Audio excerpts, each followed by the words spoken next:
उपस्थित सर्व पत्रकार बंधूंचं सर्वप्रथम मी आगेराम देवी मंदिर ट्रस्टच्या वतीने स्वागत करतो।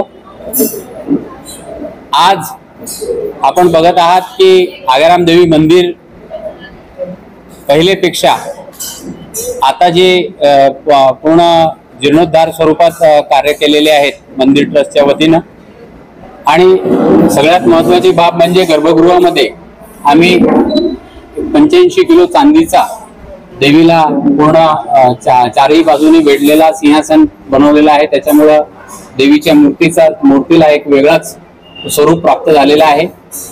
यावर्षी आपण जेव्हा जीर्णोद्धार करत असताना दरवर्षी जी अखंड मनोकामना ज्योत लावण्यात येत होती ती मातीच्या मडक्यात लावायचो, पण यावेळेस आपल्या ज्या पौराणिक आणि हे आहेत त्याला उद्देशून आपण तांब्याचे हे आणलेले आहेत, कलश आणलेले आहेत आणि तांब्याचे दीपक आणलेले आहेत।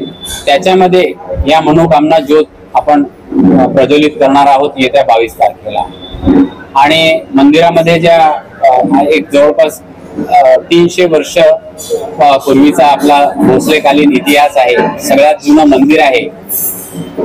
आख्यायिका अशी आहे की जेव्हा भोसले घराणं नगराच्या बाहेर भ्रमणाला जायचं किंवा राजा जेव्हा कधी बाहेर जायचे तेव्हा या मंदिराची पूजा करूनच राजा बाहेर जायचे आणि परत नगरात भ्रमण करून जेव्हा ते परत महलामध्ये प्रवेश करायचे त्यापूर्वी राजा या मंदिरात पूजा अर्चना करूनच आपल्या महालात प्रवेश करायचे। त्या अनुषंगाने या देवीला अनन्यसाधारण हे सांगायला हे नाही की नगर देवीचा दर्जा आपल्या या मंदिराला प्राप्त आहे। त्या अनुषंगाने हे ट्रस्ट यावेळेस जे जीर्णोद्धार आपण स्वतः बघत असाल की चांगलं काम ट्रस्टच्या वतीने करण्यात आलेलं आहे। आणि सगळ्या भाविकांकरता अखंड मनोकामना जो दरवर्षीच राहते, मात्र ती या वर्षी त्या कलशामध्ये आपल्या तांब्याच्या धातूचे जे कलश आणलेले आहेत त्याच्यामध्ये करण्यात आलेले आहे।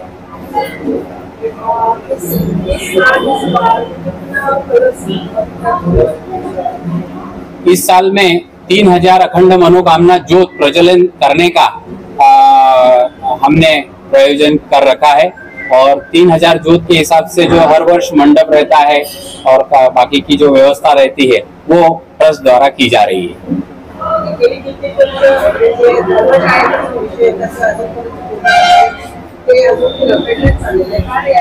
कोणतंही काम ट्रस्टचं रखडलेलं नाही।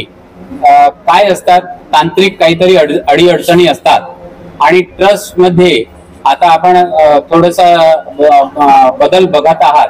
येत्या काळात आपल्याला जो धर्मशाळेचा विषय आहे ते आमचे विश्वस्त व्यास साहेब आणि आष्टीकर साहेब यांच्या माध्यमातून आम्ही तो विषय या वर्षी मार्गी लावण्याचा पुरेपूर प्रयत्न करू।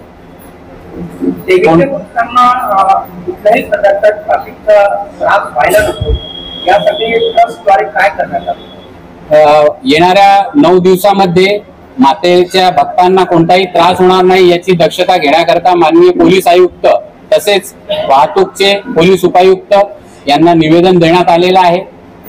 वैयक्तिकरित्या त्यांना विनंती सुद्धा करण्यात आलेली आहे। उद्या किंवा परवामध्ये माननीय पोलीस आयुक्त परिसराचा दौरा करून योग्य निर्देश देतील। कोणत्याही भक्ताला मंदिरात प्रवेशाला दर्शनाला कोणतीच अडचण होणार नाही याची दक्षता आम्ही सगळे ट्रस्टी मिळून घेत आहोत। सफाई के लिए हमारा खुद का स्टाफ इन हाउस स्टाफ रहता है। आप देखेंगे कि 20 से 22 लड़के रहते हैं जो कि हर समय मंदिर के अंदर की, गर्भगृह के अंदर की और बाहर के परिसर की साफ सफाई करने के लिए हम डेप्यूट करते हैं। 18 सीसीटीव्ही कॅमेरे ऍक्टिव्ह आहेत आणि हे फक्त नवरात्रमध्येच नसून तर हे परमानंट सीसीटीव्हीचे कॅमेरे आपल्याकडे लावण्यात आलेले आहेत जे 365 दिवस ऍक्टिव्ह असतात।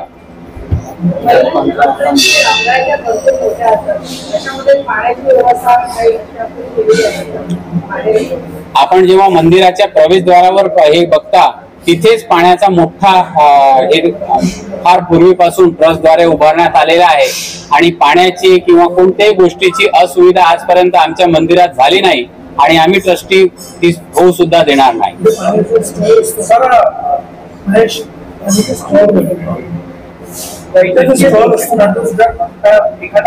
महिला आला इथे आणि त्याला वैद्यकीय सेवा काय उपलब्ध आहे? वैद्यकीय सेवा आम्ही मनपाचे माननीय आयुक्त महोदयांना दरवर्षी हे करत असतो आणि त्या अनुषंगाने 2 ते 3 डॉक्टरांचा स्टॉल सुद्धा असतो इन हाऊस. 2 वेळेस मागच्या वर्षी आपण बघितलं असेल की आपण इथे ब्लड डोनेशन कॅम्प सुद्धा घेतलेलं होतं. आम्ही आमच्या परीने येणाऱ्या भक्ताची पुरेपूर काळजी घेतो. याही वर्षी मागच्या वर्षीपेक्षा जास्त काळजी घेऊ. सकाळी पट उघडल्या जातात ते गायत्री शयन आरतीच्याच वेळेस बंद होतात. कंटिन्युएशन मध्ये मातेचं दर्शन सगळ्याच भक्तांना मिळत असतं. घट विसर्जन को लेकर जैसे हर वर्ष रहती है वैसी व्यवस्था है. गत वर्ष जैसे आपने पूछा कि जो मिट्टी के जो घड़े होते थे उसको हम बड़े पानी के टाके में विसर्जित करते थे, क्योंकि अब वह हमने इस वर्ष तांबे के कलश लाए हैं. तो उसका ऐसा है कि बड़े जो गंज है, जैसे आप बड़े बड़े गंज रहते हैं, उसमें ऊपर का दिया विसर्जित करने की व्यवस्था मंदिर द्वारा सभी ट्रस्टियों द्वारा की गई के साठी या वेळेला जसं आम्ही सुरक्षा रक्षक नेमतो तर या वेळेला महिला सुरक्षा रक्षक जास्त नेमण्याचा आमचा प्रयास आहे, जेणेकरून कोणत्याही महिला भक्ताला त्रास होणार नाही.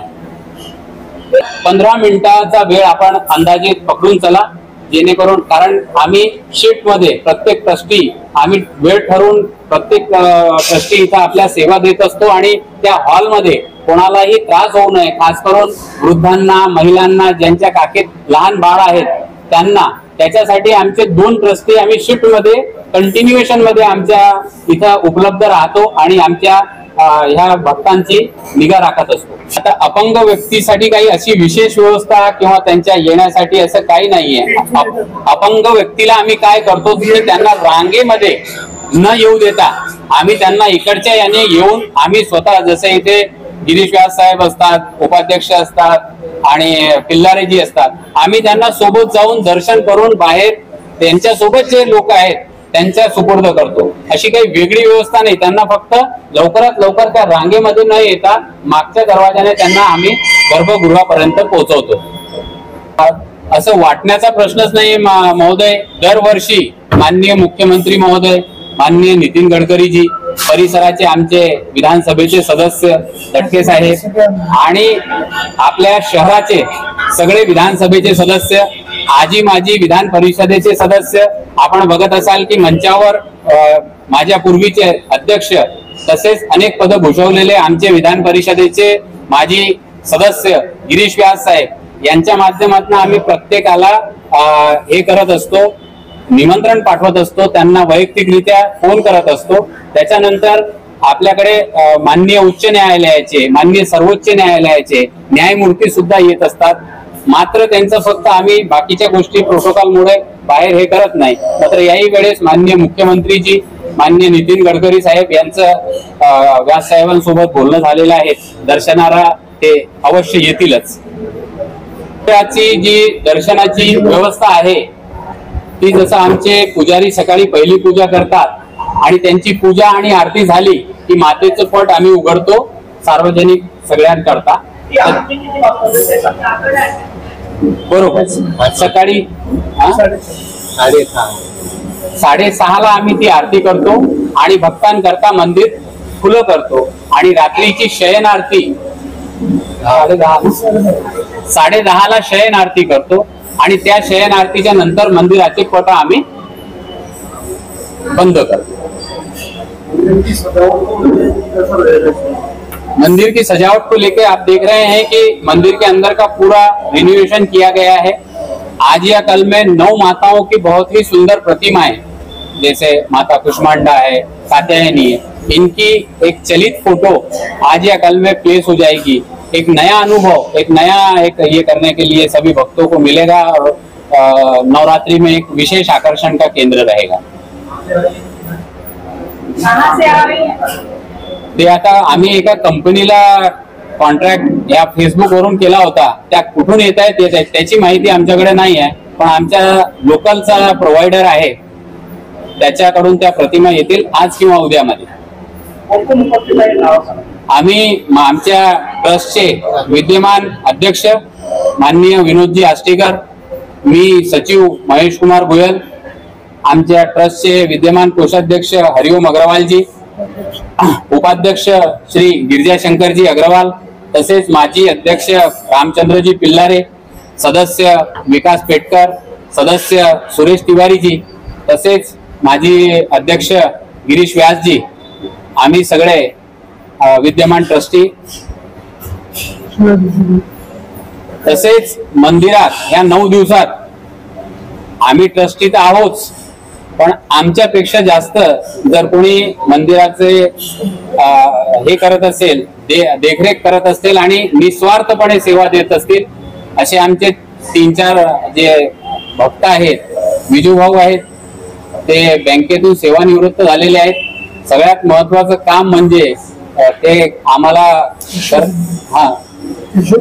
हिशोब जो आमच्याच्याने सांभाळला जात नाही, तर नवरात्रीचा हिशोब ते आम्हाला सांभाळण्यात मदत करतात. त्यांच्यासोबत त्यांची टीम, आमचे मोदी साहेब आहेत, शरद मोदी, त्यांच्याकडून येणाऱ्या भक्तांना शॉल, श्रीफळ, बाकीच्या ज्या काही वस्तू असतात त्या एकदम बेस्ट प्राइस मध्ये ते आम्हाला पुरवतात आणि स्वतः सुद्धा इथे हजर राहतात.